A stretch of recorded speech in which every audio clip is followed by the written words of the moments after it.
Negative ऊर्जा परेशान करती है, तो उसको अपना काम करने दो। हमें आरती दीपक नहीं छोड़ना है, हमें प्रवचन नहीं छोड़ना है।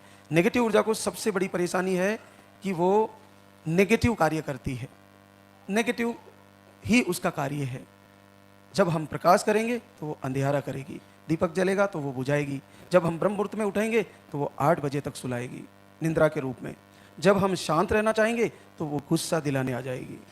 जब हम आरती करना शुरू होंगे तो वो बॉडी में वाइब्रेशन पैदा करेगी, बॉडी में खुजली शुरू हो जाएगी, बॉडी में दर्द शुरू हो जाएगा।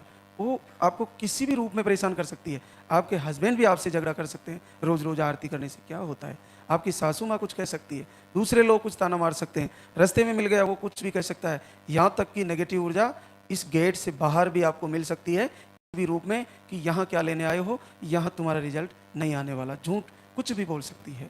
नेगेटिव ऊर्जा का अपना कार्य है, उसे हर जगह बचना होगा, हर जगह समझना होगा कि ये कहाँ से उत्पन्न होती है और कहाँ अटैक करती है। ये सीधा मन और दिल पर प्रभाव और फिर शरीर पर प्रभाव डालती है। इसका तीनों जगह प्रभाव है। अपने हृदय में स्थित हो जाती है और मन में स्थित हो जाती है तो फिर कभी बहुत दूर मुश्किल से निकलती है, और शरीर में स्थित होने के बाद तो रोगों का भंडार कर देती है, रोग उत्पन्न होने लगते हैं। देर रात तक जगना भी नेगेटिव ऊर्जा का रोल है। अधिक भोजन करना नेगेटिव ऊर्जा का रोल है। नॉनवेज खाने की इच्छा होना नेगेटिव ऊर्जा का रोल है।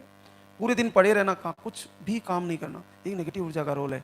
एक नेगेटिव ऊर्जा किस रूप में आती है कि एक बच्चा आईफोन की जिद पकड़ के बैठ जाता है और अपने पिता उसको बचाने की कोशिश करते हैं, नहीं मानता, फिर पिता को भी लेके गिर जाता है और फिर माँ भी उसके साथ ही अपनी जीवन लीला समाप्त कर लेती है। एक कुछ मिनटों की नेगेटिव ऊर्जा ने तीनों को ली लिया, तीनों की जान ले ली। आप नेगेटिव ऊर्जा को सामान्य मत समझिए। एक क्रोध आता है और हम वो कर जाते हैं जो हमें कभी नहीं करना।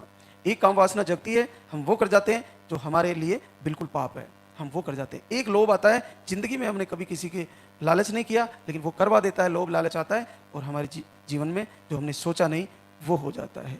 एक अहंकार आता है, बड़े से बड़े महात्मा को, बड़े से बड़े राजाओं को और बड़े से बड़े विद्वानों को अहंकार एक झटके में नीचे पटक देता है। इसलिए इनको समझिए, शांत रहने की कोशिश करिए, सहनशील बने, धैर्यवान बने, शांत रहें। आपके जब तक पीरियड आ रहे हैं, आपके जब तक पीरियड आ रहे हैं और आपको चाहे साल भर में पीरियड आ रहे हैं, चाहे मेडिसिन से पीरियड आ रहे हैं, आप पूरे शांत मन से, पूरे हृदय से आरती के एक एक शब्द को सुनते हुए, अखंड दीप जलाते हुए, यहाँ के आहार को पूरे ढंग से फॉलो करते हुए आप तैयारी करके तो देखिए, आप में से किसी का रिजल्ट नहीं रुकने वाला, सबको पॉजिटिव आने वाला है।